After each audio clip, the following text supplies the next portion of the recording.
Alhamdulillahilladzi ja'alana muslimin min ibadihil mukhlisin. Asyhadu an la ilaha illallah al-malikul haqqul mubin wa asyhadu anna sayyidana wa nabiyyana Muhammadan abduhu wa rasuluhul amin. Allahumma shalli wa sallim wa barik ala hadzal nabiyil karim wa ala alihi wa sahbihi ajma'in. Amma ba'du fa ya ibadallah usikum wa iyaya bitaqwallah. Faqad fazal muttaqun wa khasiral asud. Auzukum ala ta'atillahi wa rasulihi la'allakum turhamun. Faqala subhanahu wa ta'ala jalla jalla sya'nuhu fil qur'anil azim wa huwa asdaqul qailin wa biqaulihi yahtadil muhtadun. A'udzubillahi minasyaitonir rajim. Bismillahirrahmanirrahim. Ya ayyuhalladzina amanu idza nudiya lis-salati min yaumil jum'ati fas'au ila zikrillah wa zarul bai'. Dzalikum khairul lakum in kuntum ta'lamun. Al-Qur'an surah Al-Jum'ah ayat 9. Sadaqallahul azim wa sadaqa rasuluhul karim. Apa imam kaum muslimin sidang jamaah Jumat yang dirahmati Allah. Ayat yang tadi kita bacakan kalau kita terjemahkan adalah sebagai berikut. Ya ayyuhalladzina amanu, wahai orang-orang beriman. Status yang dipanggil oleh Allah adalah kita yang memiliki status sebagai seorang yang mukmin. Kalau kita mengakui bahwa kita sebagai orang mukmin, maka iza nudiya lis-shalah mil yaumil jum'ah. Apabila kamu dipanggil untuk salat Jumat, fas'au ila zikrillah. Segeralah kamu datang untuk mengingat Allah salat Jumat. Wa dzarul bai', dan tinggalkanlah semua atribut jual beli. Dzalikum khairul lakum in kuntum ta'lamun. Hal demikian lebih baik bagi kamu jika kamu benar-benar mengetahuinya. Kaum muslimin, ayat ini menjadi dasar dalil adanya kewajiban salat fardu Jum'ah seperti ini. Dan ayat ini dan termasuk surah Al-Jum'ah termasuk dalam kategori surat atau ayat yang diturunkan ketika Rasulullah hijrah dari Mekah ke Madinah, yaitu surat Madani atau surah Madaniyah. Ini menjadi penting untuk kita ingat kembali kaum muslimin, karena yang kita kejar dan kita cari selama ini adalah syarat-syarat in'iqad. Syarat in'iqad itu syarat hanya sekedar terpenuhi, sah tidak sah Jumat. Nyan syarat in'iqad dalam fikih. Maka syarat in'iqad ini terwujud setelah terpenuhinya syarat-syarat wajib. Apa syarat wajib Jumat? Misalnya kita Islam, ya kita berada dalam bingkai Islam. Dan kita akil, kita sudah diberi status sebagai manusia yang dewasa. Anak-anak bagaimana? Exit, keluar dari apa yang menjadi status hukum adanya kewajiban Jumat. Maka kita datang ke masjid, syarat wajib itu. Maka syarat sah Jumat seperti ini juga dilakukan pada saat sudah masuk waktu zuhur. Menyogalau untuk watelho hanjut tak azan, apalagi naik khatib kami tidak boleh. Itu syarat sah Jumat, dan diawali dengan tausiah atau khatib membaca dua al-khutbah.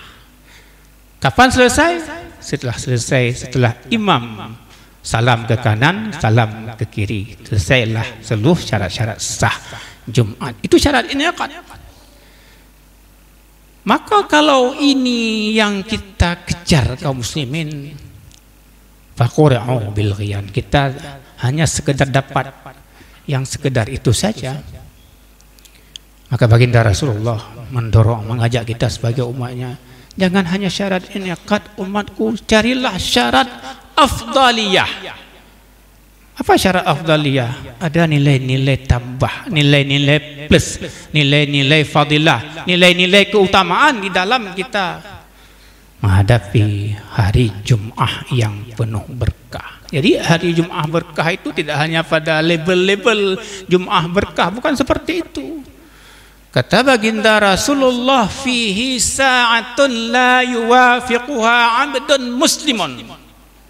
Ada satu waktu, satu saat yang kamu harus tahu, kata Rasulullah sallallahu alaihi wasallam, di mana seorang hamba yang berdiri salat wa yas'alullah, dan dia meminta kepada Allah apapun yang dia minta, illa a'tahullah iyyahu, kecuali pada saat itu Allah langsung memberikan apa yang dia minta. Maka para ulama menyebutkan di dalam fikih sebagai waktu-waktu yang mustajabah doa, nyan payah terkejar. Kapan? Jumhur ulama mengatakan ba'da ayyajlisal imam alal mimbar, setelah disebut imam khatib naik ke mimbar, pada saat itu sampai tuqdas shalah, sampai selesai salat Jumat nanti yang diimami oleh imam kita. Itu waktu-waktu yang sangat mustajabah doa. Maka kalau kita lihat kenapa ketika khatib duduk pada dua al-khutbah, di kalangan jamaah kita ada yang baca doa Rabbana atina fid dunya hasanah wa fil akhirati hasanah wa qina azabannar, yang sering kita sebutkan sebagai doa sapu jagat. Ada yang sejahar mengangkat tangan, silahkan, karena waktu-waktu mustajabah doa. Tapi ada dikomplain oleh sahabat ketika itu. Maka Jalaluddin Al-Bulqini, tanya mungkin seperti Al-Bulqini. Bulqini itu seorang yang sangat faqih. Beliau adalah hidup di Mesir. Apa kata beliau? Jadi doa itu tidak harus kita baca secara jahar. Wazalika bistihzari biqalbika kafin, kata dalam kitab beliau itu. Tidak perlu kamu besar-besar. Kenapa? Pada saat khutbah diminta kita untuk mendengar, ansit, kita mendengar, diam, mendengar apa yang disampaikan oleh seorang khatib. Terus apa? Jangan kamu doa, wahai tengku. Maka berdoa itu kan cukup, istihdaru qalbi bidu'aika fahazalika kafin, itu cukup katanya. Jadi kalau begitu doa itu hati. Maka menyunat kalau kaum muslimin sidang jamaah Jumat ada di samping kita, di belakang kita, di depan kita, yang tidak mengangkat tangan hanya tunduk, maka dia juga, seseorang itu, saudara-saudara kita itu sudah juga membaca doa-doa. Terserah doa apa yang tidak. Baik tak komplain tu mah, nyo panena, ki mazhab apa, hana yang angkat tangan, jangan. Karena ada aturan main di dalam karinah agama kita nyonya. Jadi fihi sa'atu, ada saat-saat itu. Itu yang terpenting bagi kita, karena itu kita manfaatkan. Ada juga yang berpendapat bahwa setelah asar, ba'dal asri sampai qabla ghurubis asyamsi, sebelum terbit, sebelum apa namanya, terbenamnya matahari. Ada mengatakan, tapi yang mazhab Syafi'i, jumhur ulama mengatakan bahwa antara khatib mau naik ke mimbar sampai setelah selesai. Berdoalah, berdoa banyak-banyak. Waktu mustajabah doa kita sekarang, saat sekarang ini. Kembali kepada ayat yang menjadi dasar hukum tadi, maka Allah minta kepada kita fas'au ila zikrillah, segera-segera. Maka dorongan-dorongan kita lihat pada saat kalau kita sekarang zuhurnya adalah 12.50 atau 51 atau 49 tadi, maka 15 menit sudah statusnya haram. 15 menit sebelum masuk waktu zuhur itu sudah haram jual beli. Maka ayat setelah segera ke masjid, wazarul bai', tinggalkanlah semua atribut jual beli. Tadi sudah diumumkan oleh panitia. Tetapi kenapa jual beli? Hana aktivitas lain pada masa Rasulullah ketika turunnya ayat di Madinah ada. Bahwa pasar tidak bisa kita lepaskan dari sisi kebutuhan primer dan sekunder kita. Maka kalau orang mati COVID, masjid kenapa ditutup, pasar kenapa tidak ditutup? Itulah heboh-hebohnya pada sisi bagaimana kita memahami sudut pandang pasar yang justru adalah bagaimana pasar itu bisa memenuhi seluruh kebutuhan primer kita. Jadi disebutkan pasar gitu. Pada pasar itu sangat sederhana, pasar-pasar yang ada di bawah-bawah pokok kayu, lalu jajanin barang-barang, lagi orang jak menggantau, buka barang dagangan, terus orang dalam masjid turun.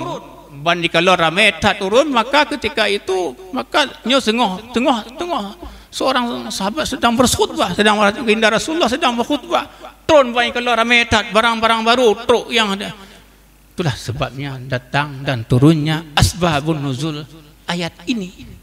Hai, jangan kamu turun ke sana, jangan kamu melangkah, tinggalkan jual beli. Maka saya pikir ini menjadi penting bagaimana sekarang tidak hanya jual beli, bagaimana perkantoran, anak-anak kita sekolah, mafhum mukhalafahnya, dia anak-anak payah tup kan tu, tidak ada seperti itu.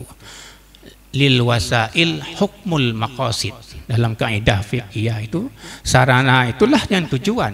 Itu sama, apa artinya bahwa perkantoran, satuan kerja pemerintah, anak-anak kita yang sekolah wajib ditawakufkan, diliburkan pada saat-saat menjelang salat Jumat ini.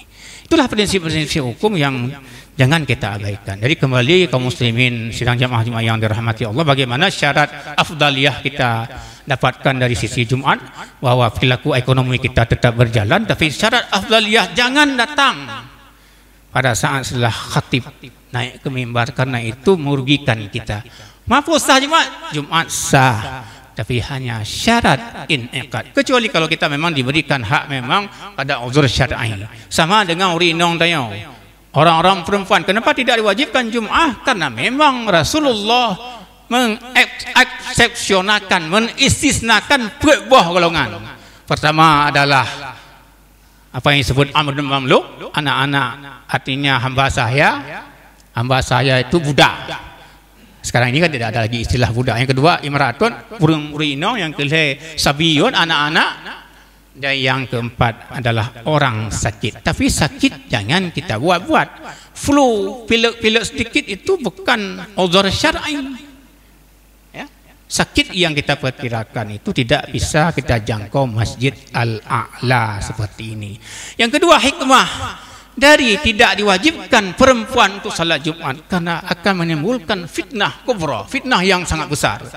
Bayangkan cok masjid yang begini berkembang, tidak pernah kita persepsikan bahwa cok masjid akan seperti ini. Ini full kita jamaah Jumat. Ini baru Allah mewajibkan kepada kita laki. Bayangkan kalau seluruh perempuan, maka perempuan dari sudut pandang angka kelahiran melebihi kapasitas orang agam. Leh kali orang agam Urinyong yang lahir. Coba bayangkan tidak cukup masjid seperti itu. Hikmah-hikmah yang seperti itu. Yang kedua, bahwa kita sebagai kaum muslimin yang adam ini bergegas-gegas ke Jumat mencari syarat afdaliyah tadi. Waktu kita pulang ada yang menyiapkan makan. Tafa Allah sangat bijak. Maka Allah memperkenalkan dirinya. Zatnya Allah yusabbihu lillahi ma fis samawati wa ma fil. Dalam surah Al-Jumu'ah ini Allah mulai bertasbihlah seluruh yang ada di langit dan bumi, lat batat bertasbih. Kenapa? Karena Allah sangat maha bijaksana dalam menentukan ketentuan hukum kepada kita sebagai hamba Allah yang taat beribadah kepadanya. Mudah-mudahan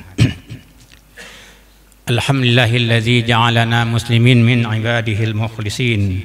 Asyhadu an la ilaha illallah al-malikul haqqul mubin wa asyhadu anna sayyidana wa nabiyyana Muhammadan abduhu wa rasuluhul amin. Allahumma salli wa sallim wa barik ala hadzal nabiyil karim wa ala alihi wa sahbihi ajma'in. أما بعد فيا عباد الله أوصيكم وإياي بتقوى الله فقد فاز المتقون وخسر العاصون. فقال سبحانه وتعالى في القرآن الكريم: بسم الله الرحمن الرحيم.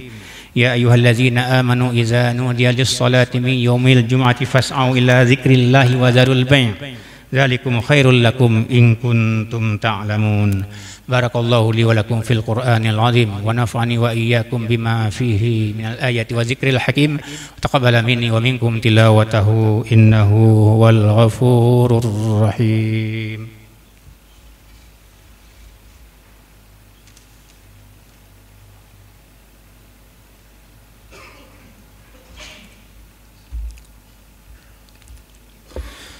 Alhamdulillah wahdahu wassalatu wassalamu ala rasulillah wa ala alihi wa sahbihi wa mawalah. Asyhadu an la ilaha illallah wahdahu la syarika lah wa asyhadu anna sayyidana wa nabiyyana Muhammadan abduhu wa rasuluh. Allahumma salli wa sallim wa barik ala hadzal nabiyil karim Muhammad sayyidil anam wa ala alihi wa sahbihi zabil kiram. Amma ba'du fa ya ibadallah ittaqullaha haqqa tuqatih wa la tamutunna illa wa antum muslimun.